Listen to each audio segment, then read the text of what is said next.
Okay, folks, we're gonna get started because we've got great information, and I bet you we're gonna run out of time to cover everything. My name is John Rath. I'm Director of Operations for NY-GEO. If this is a repeat for some of you that were in the earlier session, my apologies, but I know we've got some new folks too. If you're here to learn about the new IGSHPA Commercial Designer Certification, you are in the right place. It's pretty exciting. We've got somebody that is kind of a very educated, experienced, behind-the-scenes leader for many years, Lisa Malin, who's going to share that with us. Lisa has got 26 years experience in this industry, so she's largely responsible for making it as good as it is today, and obviously very interested in making it good for upcoming professionals. Lisa is the president of Malin Engineering Corp., and she's licensed to do geothermal in 4 states. So that's a little bit about Lisa. I'm going to quickly review what you need to do to get your PH credits when this is over. In the back, I'll have sign-in sheets. I'll have a sign-in sheet for people that have registered already, and I'll have sign-in sheets for people that haven't registered already. Regardless, don't walk out of here if you want credits without having a signature on one of those pieces of paper. For those that have not registered, I owe you an apology. Our website will be up and you'll be able to register, but I need a signature. Please help me welcome, with a round of applause, Lisa Malin. Thank you. Good morning, everyone. I'm very excited to be here. I came across three time zones to be here with you. And this title that I have on the slide here is somewhat nebulous. I'm going to be talking to you about more than just the new commercial designer training and certification program. In fact, what I'm going to be talking about is the new IGSHPA program. You're going to hear it here first. We've been working on this for almost a year now. Been thinking about it for 3 or 4 years in the past. It's really exciting to be here to actually show you what we've been working on and give you an idea of what to expect and how this program that we've created is going to, I think, serve the industry well for the years to come. So where we are right now is we've built the skeletal structure of the training. All of the modules are in place, and I'm going to go through this in probably more detail than you want to hear. And we're at the place now where we're kind of putting the meat on the bones. We're building the content, it's coming together, the flow is really well. And that's just the training part. That's the content development, the incorporation of a lot of the stuff that Greg Kurtz and his team at IGSHPA have been working on. There's also the certification piece, the personal certification piece. And I'm not entrenched in that process, certainly have a little bit input into that process, but I'm going to talk about that a little bit later towards the end of the presentation. So first of all, I want to introduce to you the team. We have an excellent team. IGSHPA is our customer, and they have a lot of insight and guidance and provide direction to what we do. The CSA Group, Canadian Standards Association, CSA Group, they're an SDO, a Standards Development Organization. And what they do, you may or may not know, but you will know by the time you leave, we've been working with them to develop the CSA, ANSI, IGSHPA C448 Standard. And that is a standard that our industry is going to be using, has been using to design and install all types of ground heat exchange, ground source heat pump systems. So in addition to them being the standard to which we're going to train and install to, they also have the ability to work with us on the training and the personnel certification. And this is something that is also done to a standard. It's a ISO IEC 17024, so there's a standard on how to do a standard. But mostly what that standard talks to is more the business of training and certifying and the business of how you do that and how you make sure that things are traceable, that things are clear. And so there's a lot of guidance there, and that's really what CSA is doing, because that's their business. And then the rest of the team, some of them you can see here, and it's kind of light in here, but that's good, so you don't fall asleep, right? The rest of the team here is the subject matter experts, and these are people that have come across the industry from Canada and the United States, and we're working to get together to put together this entire package. So this is basically the IGSHPA offerings that we've been working on, and we'll continue to develop over the next 2 years. There's going to be a web-based training, and the reason we decided to start off with that is because we feel like there's a lot of fundamental knowledge that people in the industry need to know, whether you're a designer or an installer or a looper or a person mixing the grout. And so we decided that that would be the best way to put together some of that fundamental knowledge. One of the things we did early on in the process, earlier this year, we met with CSA at their offices. We have a scheme committee, which I like to think of as kind of a steering committee, and they're the ones who come together and kind of steer the project with IGSHPA's oversight, obviously as the customer, as to where we want to go and how all of this is going to come together. For the designer courses, we felt it was really important that we had a interactive instructor-led course. This is something that would give the participants the ability to have interaction with the instructor, the ability to interact with other people in the class, and so we felt that that was really important for the designer courses. Now, one of the things that we're doing with the instructor-led workshop, at least starting off first with the IGSHPA commercial designer training, is that we are using the ASHRAE design blue book. A lot of us call it the blue book. It's the publication through ASHRAE. It's written by Kavanaugh and Rafferty. This is actually the second edition. And so we're going to be building the instructor-led training around a 12-step process. And that's, you can actually, there's no secret there. You can go into the ASHRAE handbook and you can find that. It's not anything new. It's just that's what we've decided to use as our guidance.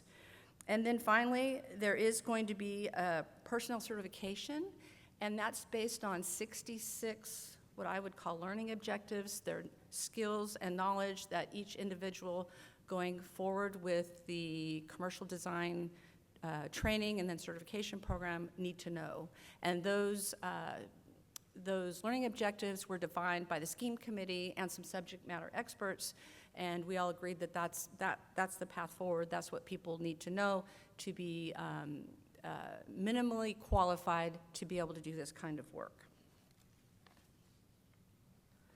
Okay, some of you here are my age-ish. Probably, 13, 14, oh, did we just lose, can you hear?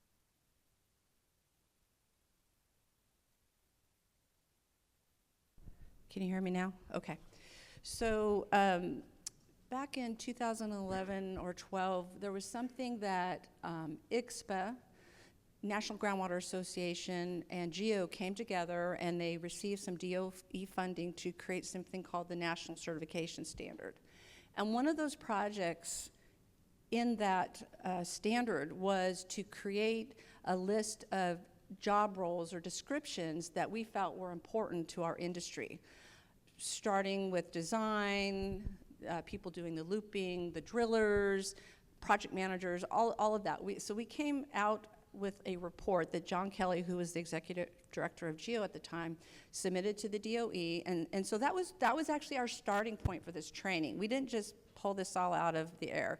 We started with that basic report, and the scheme committee looked at it, and we said, you know, we really don't think there's 18 jobs anymore. I think we need to pare that down.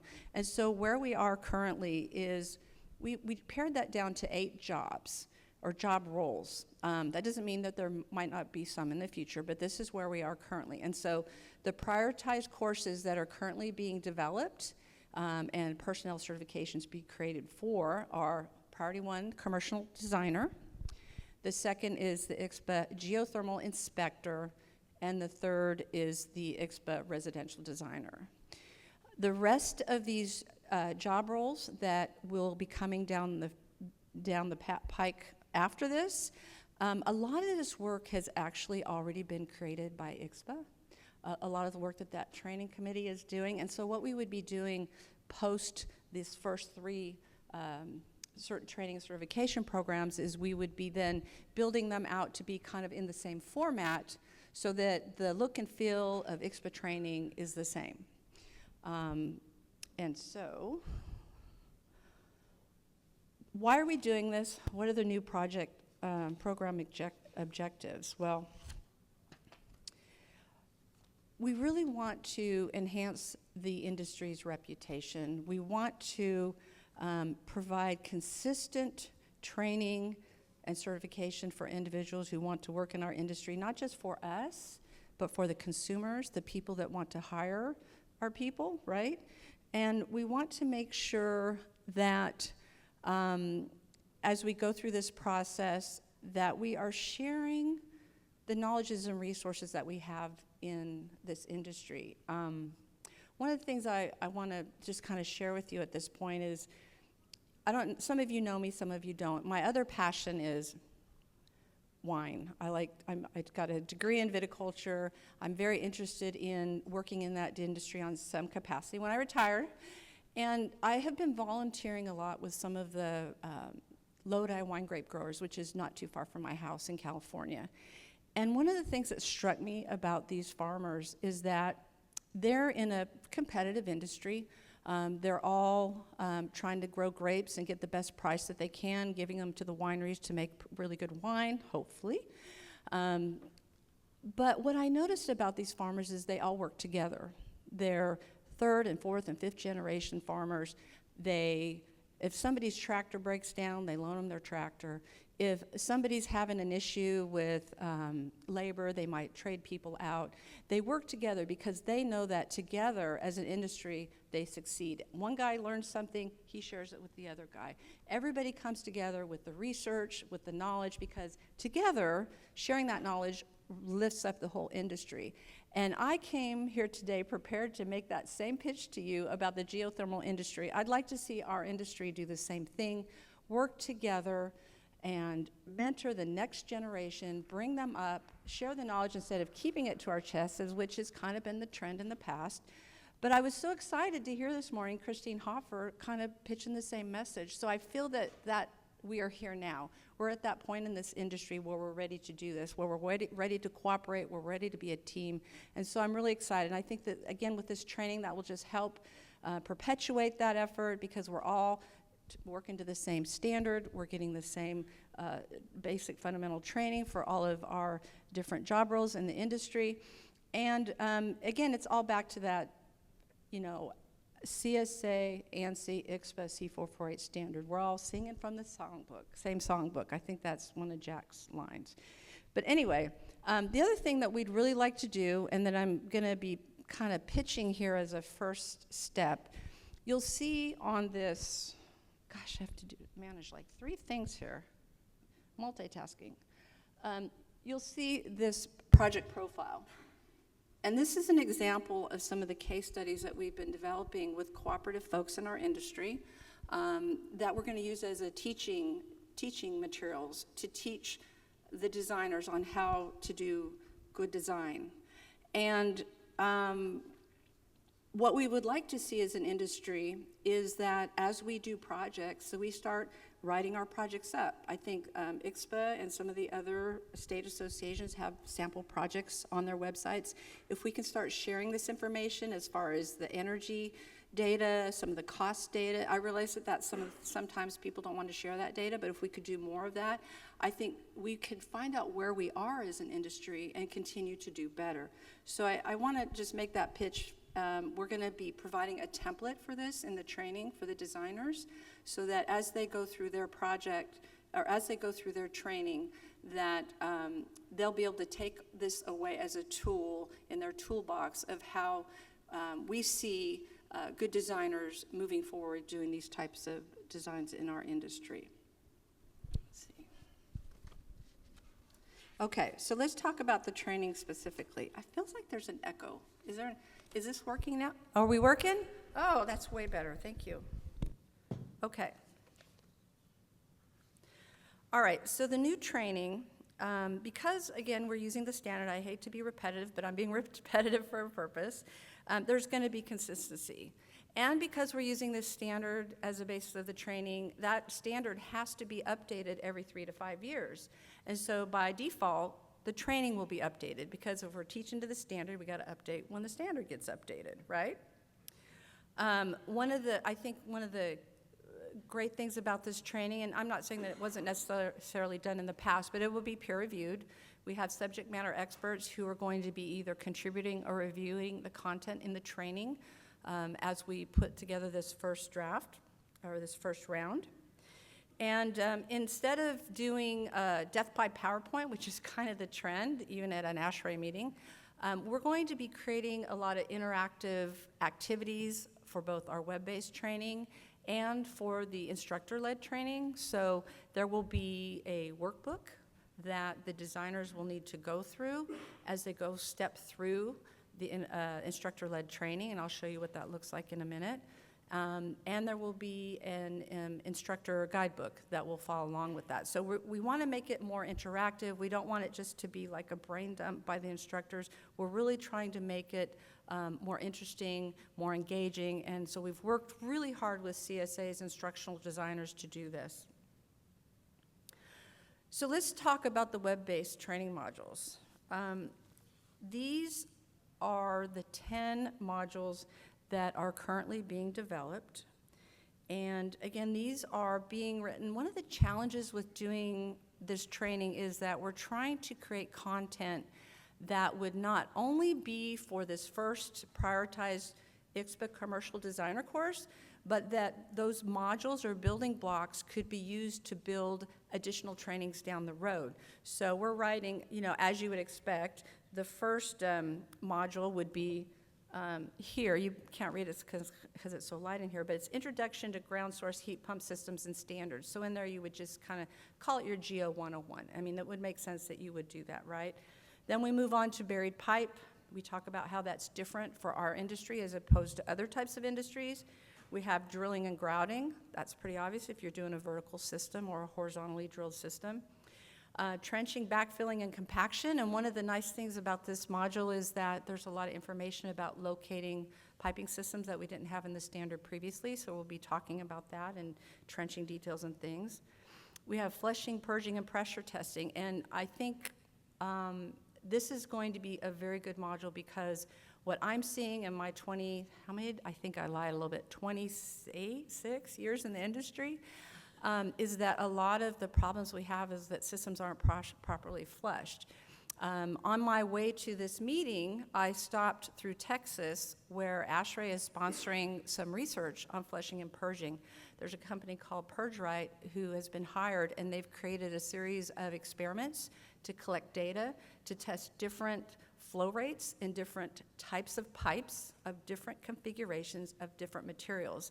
And what's going to come out of this research project is new guidance to the industry. We've all kind of questioned that 2 foot per second number. Well, I'm going to tell you unofficially it's probably more like 5. And there are some things that they're noticing as they're doing this research that are going to be very helpful to designers, especially commercial designers, about how to route your piping, how to not create situations where dirt and debris can hide out and show up later in your system. There's going to be some really great information. So all of that's going to be put into this flushing and purging and pressure testing module, and also will be probably amended to the standard, which will be coming out soon. Then we proceed to ground source heat pump equipment and rating standards. And I'm telling you, as an engineer, it's kind of a boring subject, but it's super important. Like, if you don't understand what is in the manufacturer's data or the standard rating data, it's hard for you really to know what values to use in your design as you're moving forward to do both your building design and your ground heat exchanger design. So all of those first 6 web-based trainings are what we would encourage a lot of people to take before they go to the instructor-led training, and I'm going to show you that next. But there are 4 additional modules that we've created that we also feel are very important. Water quality. right? Water quality, how you should treat the water, how it doesn't get done, or how not properly flushing your system causes a problem there. So we've got and it even includes a discussion about piping materials, like how that selection impacts your water quality. More on the design side of things, and probably your inspector and down the road your installer, your inside the building contractor, are topics like sequence of operation, construction, inspection, equipment startup, test and balance and commissioning. Those are all things that, as engineers, designers, we don't often get out in the field maybe when we should have. But these are things to look for. I think that training is going to be very good. And my personal favorite is the last one, ground source heat pump system integration and lessons learned. This is a module where we're going to have a bunch of scenarios, and it's a way for you to check and make sure that you've picked up all the really important information that you should have picked up in the first part. So it's kind of a, like, at the end, major knowledge check. So we've got some really great examples from our subject matter experts, from our partner, different people that are helping us develop this training. And so I think that overall, these are what I would call the Legos, the building blocks of the training. And let me make sure, the other thing that's really nice about doing this type of modular training is that this is the first pass at training. There are lots of other topics that we're going to need to talk about: surface water design, district geothermal systems or district energy systems. The presenter prior to me talked about building energy modeling. There could be a module created on that. So there's a way that we can build these topics and then arrange them in the best order for the participant who would like to go through them. And keep in mind that the way we're setting up this training is that anybody can take the training and anybody can take the personnel certification. You don't necessarily have to do both. We would like, obviously, as Christine said this morning, for everyone to become certified, but you don't have to, okay? So here's an example, and again, it's kind of light in here, I'm sorry, but basically what this shows you is an example of how the web-based training is going to look. On the left, we have a discussion about field headers. That's another thing that we're going to have to do with this industry is we need to standardize some of the language that we use because it gets kind of confusing. I would have called this a subheader or a circuit, but the standard calls it a field header. So we have a discussion around field headers. We talk about how big they should be or how small they should be. And in this particular exercise, we set up a scenario, and the individual has to go through and select what the flushing rate for this particular field header needs to be. So obviously, as you might realize, there's going to be some discussion prior to this about how to do that, but here would be an exercise where you have to go in and actually go through to the problem and select the right answer before you can continue. The second example on the right has to do with piping and fittings and how you store those on the project site. Now, that should seem like a no-brainer, right? Well, let me tell you, if I've learned anything from writing this training and from talking to the people at PurgeRite about what they've been seeing, the best thing you can do is not let anything get into the system to start with. So what we have in this exercise is we show some examples of how different materials have been stored on different project sites, both good and bad, and they have to go through and pick out what's a good one, what's a bad one. So these are the kinds of things that we're trying to build into the web-based training and also to the instructor-led training. So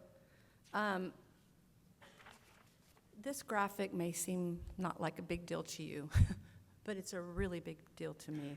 In fact, we've got some of these posted at the expo table. You can take them with you.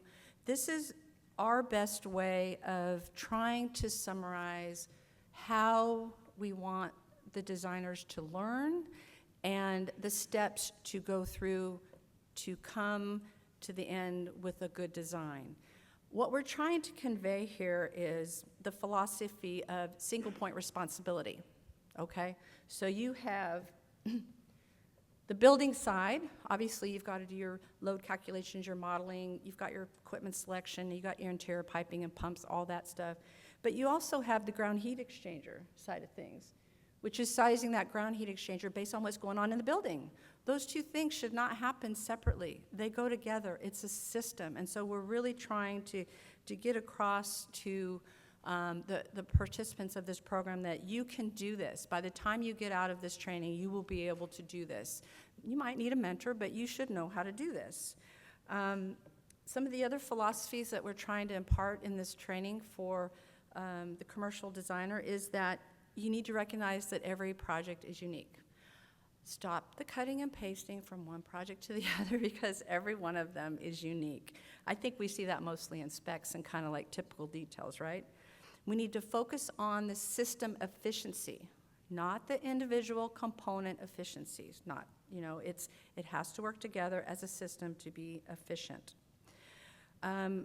For those who have to maintain these systems, we really need to look at designing for maintainability and access. I mean, I know it's hard because we usually get brought into these projects after the architects design a building and says that little box right there is for you, but there needs to be some pushback, and we need to make sure that we have sufficient access for the people who come out to that building once the design is done, the building's been commissioned, so that repairs can be made, so that filters can be changed, so that building can continue to live on for the lifetime that it's been designed for. Because if you don't give people access, guess what?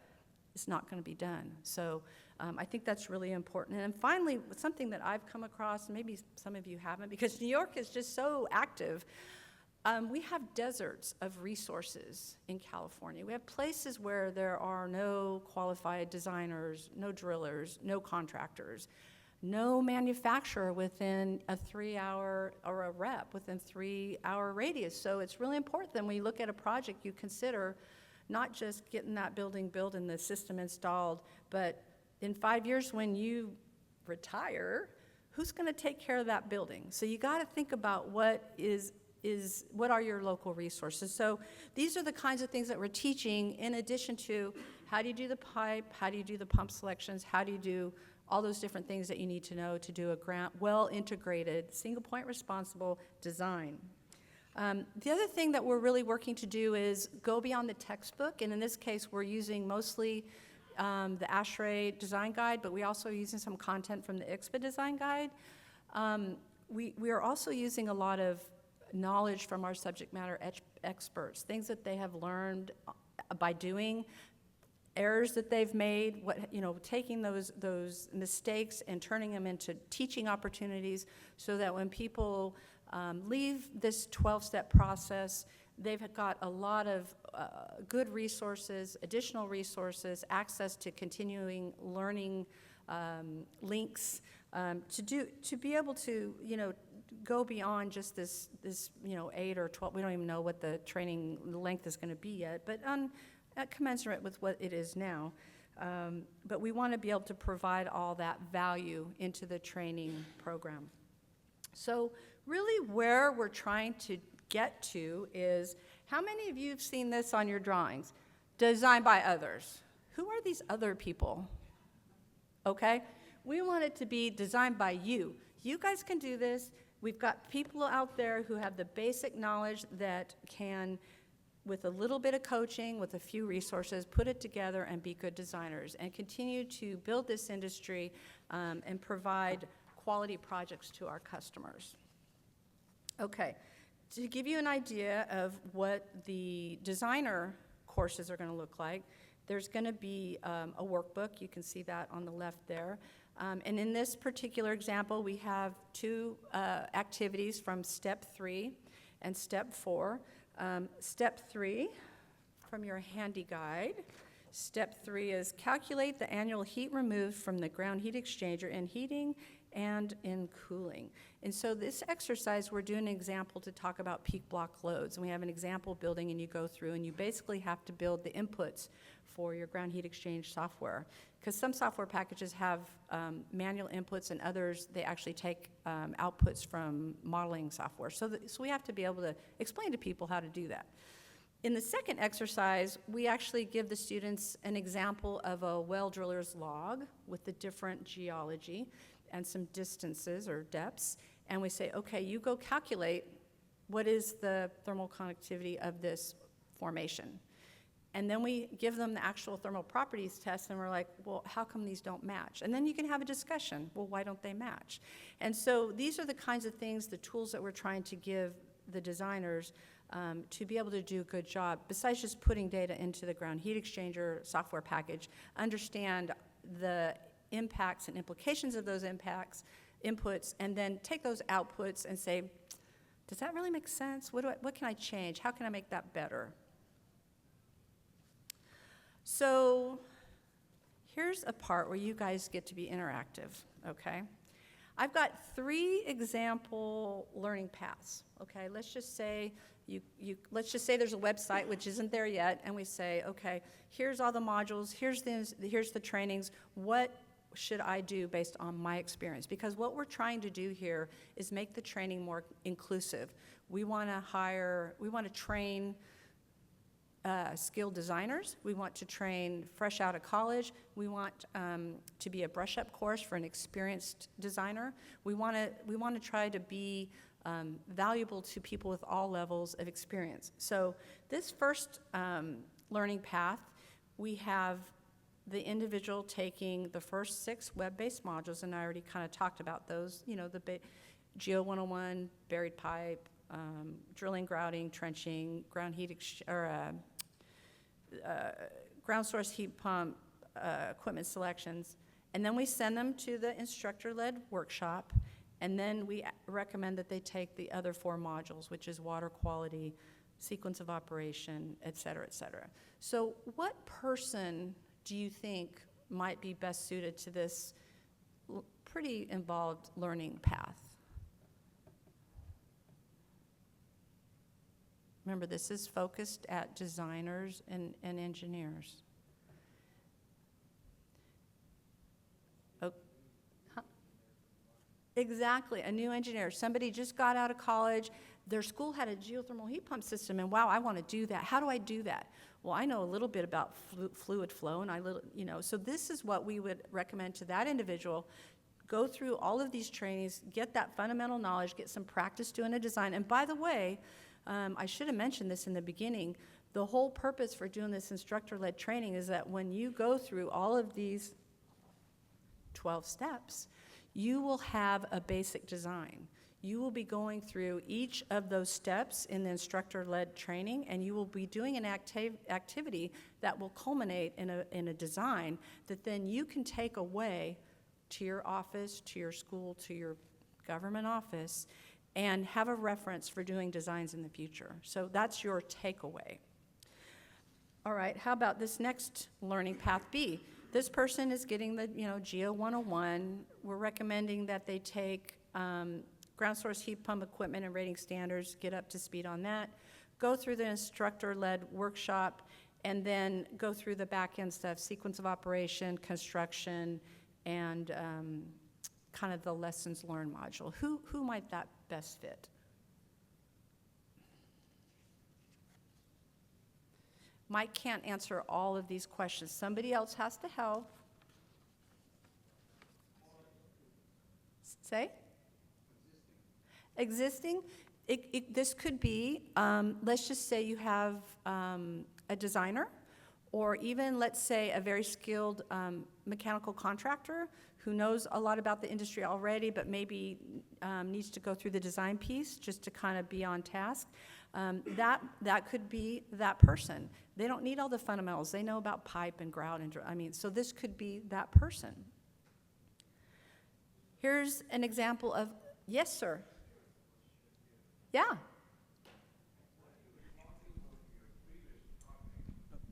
Instructor-led workshop. Yeah? And some of the wheels were turning in my head. Good. And the question is, not a question here. We have a challenge to design our building, LEED buildings. Yes. And then you're saying a well-designed, energy-efficient building with respect to GHX. Mm-hmm. GHS, which is Ground heat exchanger. okay. So what will be the difference between LEED building, which is designated as a LEED building, versus your definition of well-designed, energy-efficient building with respect to geothermal heat exchangers? My personal opinion or what I should say? I think that if you are starting with an energy efficient building, okay, if you start there, that you're at least meeting the minimum standard by your criteria, which is LEED, which is better than ASHRAE 90.1 or whatever your local energy standard is. If you start there and then you go through this training for the equipment selection, sequence of operation, the ground heat exchanger design, there shouldn't be an issue complying with that standard. But it has to start with that building. If you have a crummy building, putting in a ground source heat pump system isn't going to make it better.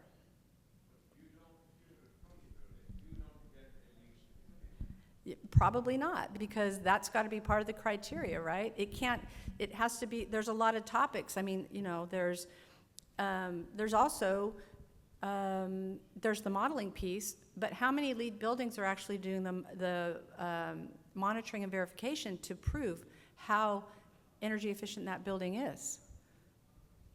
Not too many. I mean, so I think that you got to start with the energy efficient building. You need to have your engineer, and most engineers are involved early on in the design process to make that more energy efficient.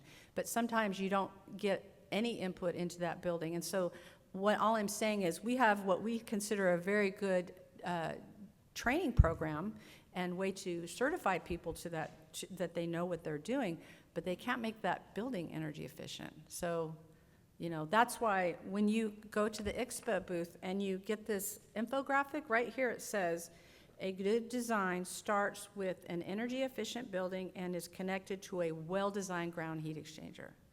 So the two have to go together. Okay, here's the last learning path. This person goes through the instructor-led workshop, and then they just do the lessons learned at the end, just like that review module. Who might be best suited to that learning path? More experience. Yes, a more experienced engineer. In fact, if you've been doing this for 20 years and maybe all you don't know is the lingo that's in the standard, but that you kind of got to brush up on, maybe you don't even have to take the instructor-led training. Maybe you go right to certification. So what we're trying to do with this learning, with this training program is make it more inclusive, give people the opportunity to understand what their experience and knowledge is, to pick what they think they need to take, so that they can prepare if their end goal is to take the personnel certification, that they can be prepared, or their end goal may be that they just want to become better trained on how to do design. So now, personnel certification, and so, as I said before, I have some input into this as far as one of the first thing we did with the scheme committee that I mentioned about, well, it started at the end of January, right? At the end of January, we came together and we had to define what are the skills and knowledge and abilities that these people need to have. What are those learning objectives? And again, we had 66 of those. And then we had to say, well, how is the commercial designer different than the residential designer? And I think that's something we struggle with, even in the standard, how we're going to define that. And so what we did, and this is because we had to put a stake in the ground. You can disagree. That's totally okay with me. But from the purposes of doing the training, we said that the commercial systems include 3 or more heat pumps and buildings that are more than 4,000 square feet, which by default means anything smaller than that would be considered residential, because we have to have a way of designing the training to fit those scenarios, and so that's how we divided it up. The other thing I want to mention here is that what we're looking for is successful candidates will have the demonstrated knowledge and skills necessary to design and inspect, if it's the inspector, a ground source heat pump system in compliance with ANSI CSA IGSHPA C448, really long title.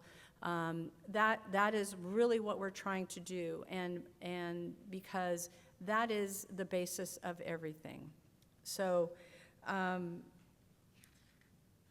as far as where we are in the certification development process, it is, you know, CSA has done this before for lots of different standards, for lots of different job roles, and so they know how to do this, and this is their processes, and this is where we are currently.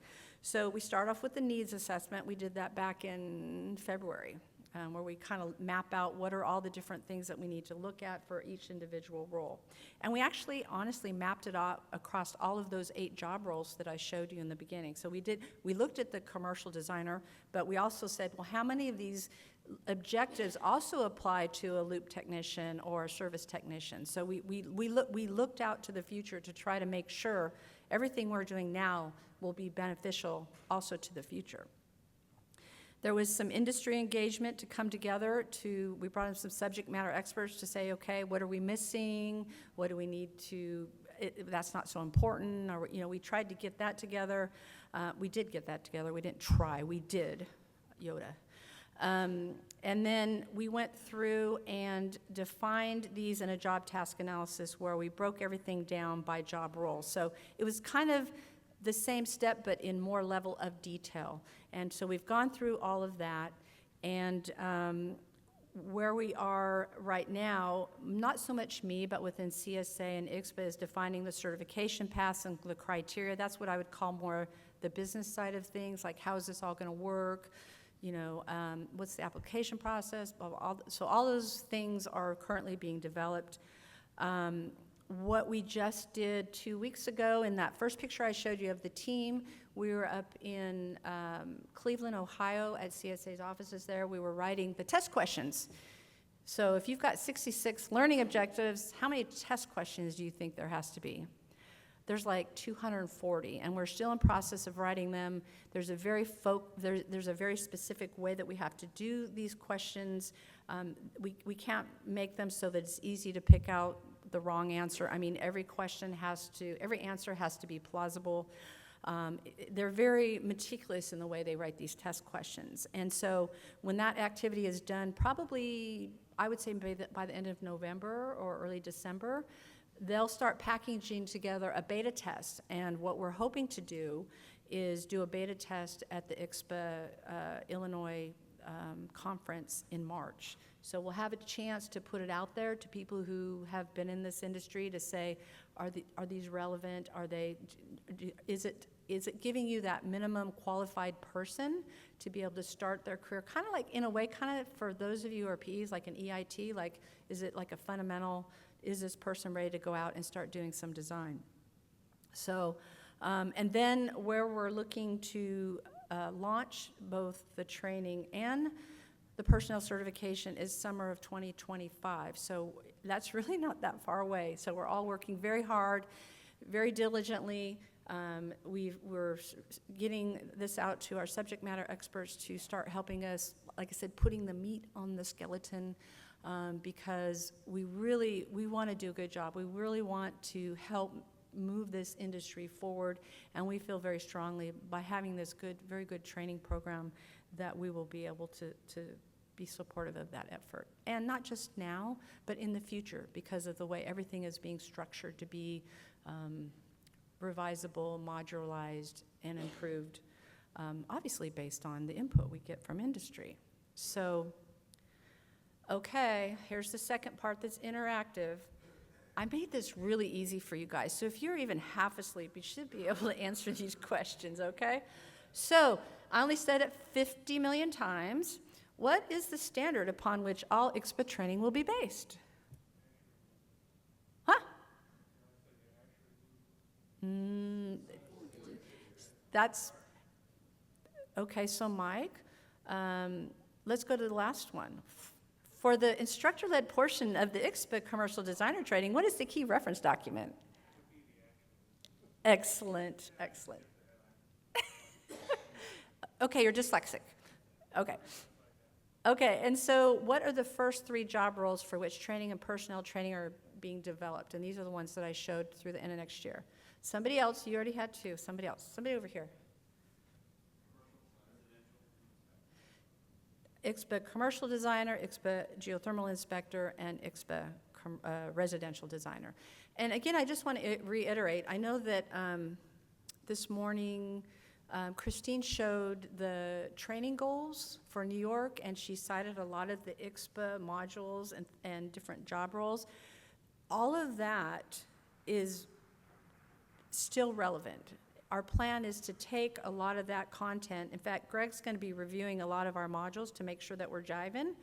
All of that will be populated into this new format down the road. So it's not like that effort is being wasted. It's like they're just ahead of us.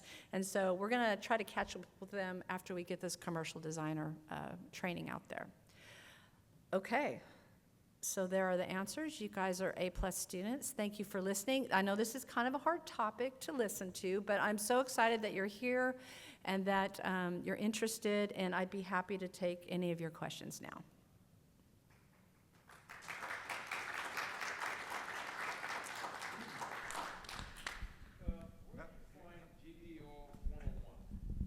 Excuse me?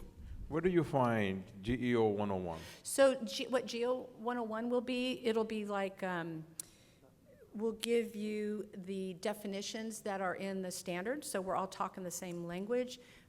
We'll give you examples of all the different types of ground heat exchangers, so you're familiar when we go through and talk about it.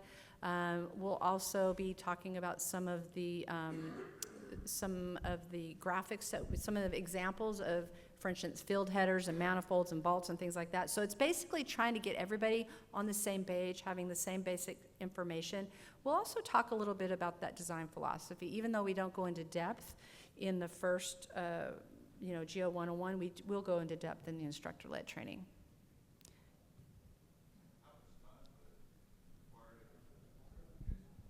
How much time for the certification? You know, that's a really good question. There's going to be about 80 questions. So we're creating 240 questions, and then the idea is that they're going to randomly select 80 of those.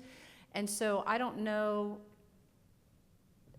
a minute a question, I don't really know yet. I can't answer that, but that is something that CSA is going to be working on as part of that, the business side of all of this. I think what he's asking is from beginning, that 101 first web, all the way through personal instruction, all the way through the last four. Oh, you mean like to the take entire all the process. training? Is this a week-long course, a month-long Oh, yeah. course, hour? So that's, Yeah. yeah, so that's the beauty of this training. If the web-paced stuff will be at your own pace. So, and these are some of the business piece that CSA is working on. Like, say you want to do this, you might have like 6 months. You need to complete these web-based trainings. We're going to offer these instructor-led trainings at these different locations, and that's another challenge. Is the instructor-led training could be virtual, which is the way the CGD is currently being done now, or it could be in a classroom setting. Let's say your company wants to bring out an instructor. It might be a day and a half training for that instructor-led, and then those back-end web-based trainings, if you decided to take those, would again be at, like, maybe within that 6 month window you would need to do it. But the web-based stuff is all at your, it's when you want to do it. Yeah, For the self-paced. certification for the instructors, what's that process look like? So there's going to be a train the trainer program. And so once we have the instructor-led training to call it a 90-95%, we're going to invite people that are interested in training to come, go through it with us, critique it, get their input, and then we'll take it to that 100%. Because, as much as you try to do a good job and you bring in a lot of different perspective, there's sometimes you miss something. So we want to have that feedback from the industry before we finalize that training. Amazing, thank you. Mm-hmm. Yeah.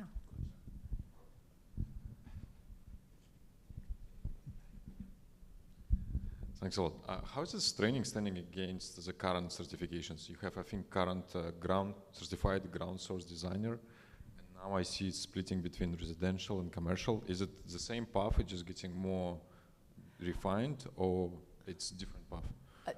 I'm sorry, so I have a little bit of trouble understanding you. So you're saying, is the commercial different from the residential? How are they different? No, the current, for example, IGSHPA, there is a current IGSHPA certification for the certified ground source designer.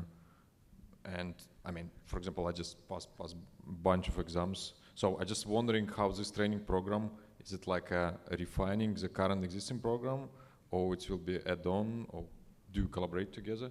Because there is IGSHPA trainings as well, like for the installer, for the designer. And so these courses, it will be continuation and refinement, or it will be separate? A refinement, okay. Yes, so, yes, thank you. So the modules are standalone. Each of those modules, if you just wanted to take a module on, you know, drilling and grouting, you could take that, it's all by itself, okay? Again, kind of think of them as building blocks.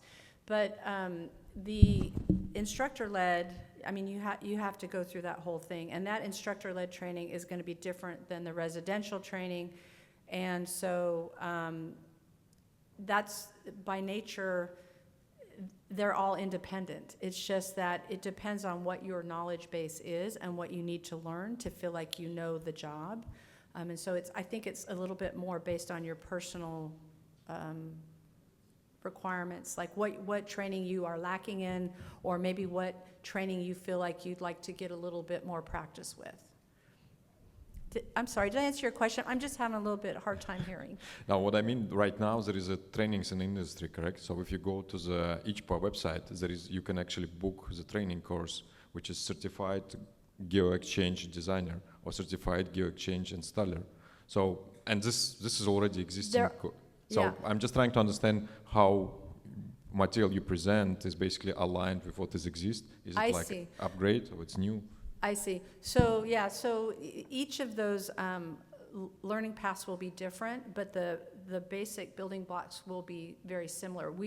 But for instance, like when we do the residential, it may be that some of the modules are slightly modified so that they are more appropriate to residential projects, but the core information is still there. So, you know, module 3, we might need to just change one of the interactive exercises, or we might take out some of the content that doesn't apply. But that module is still going to essentially be the same topic. But you know, the residential version might be a little bit different from the commercial version. Got it. And one more question in terms of quality control and material, because what we see right now in industry, I mean, there is quite soft standards in terms of quality control on the system installations.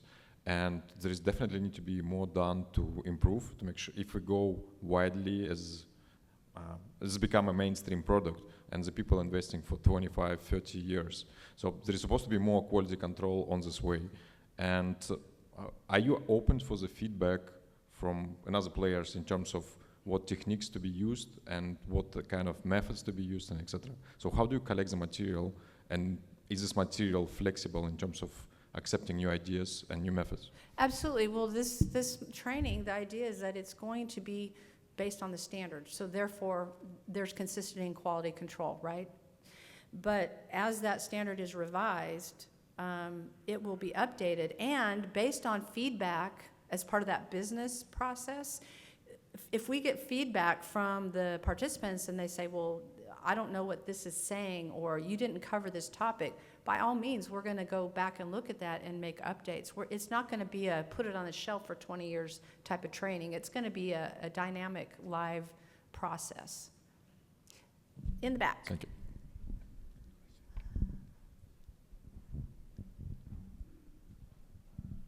Are these certifications, you know, right now there's the CGD, Certified Geo Designer, or in training, is there a new like a name to these now? Like is there going to be new letters someone's going to put after their name, or I'm just curious what are these right, so certifications? the idea is that the IGSHPA will be moving to these new training and personnel certification standards. I don't know, because I'm not really involved in that process. That's really, again, between IGSHPA and CSA. There will be some transitional period, and I don't know what that is or what that process is yet, but there will be a movement towards everybody doing the new training. Yeah, and personnel certification. Yeah. Oh, the designations, well, yeah, so it won't be CGD, it would be IGSHPA Commercial Designer. I guess you could do ICD, or you could just say, I got my IGSHPA certification. Okay, there was a question over here. Yeah, so is there a thought or hope to add owner-operator training down the line? You know, that's one of the modules that could be added, because in our initial, 18 job descriptions that we looked at 13 years ago, whatever, there were additional job roles that we felt were important at that time. Right now, because of the way we're looking at the geothermal inspector, we feel like that role could serve two types of inspectors. One being like an engineering firm or commissioning firm, or somebody that's overseeing the project for a client, that they would be like the quality control person. They would need to look out for these different things as part of the construction process, design and construction process. And the other type of inspector might be somebody who's with the county or the city that would come in as part of the permitting process, be that inspector. So we see that role as kind of covering a lot, but whether it would extend to an owner-operator, that potentially could be something different. Yeah.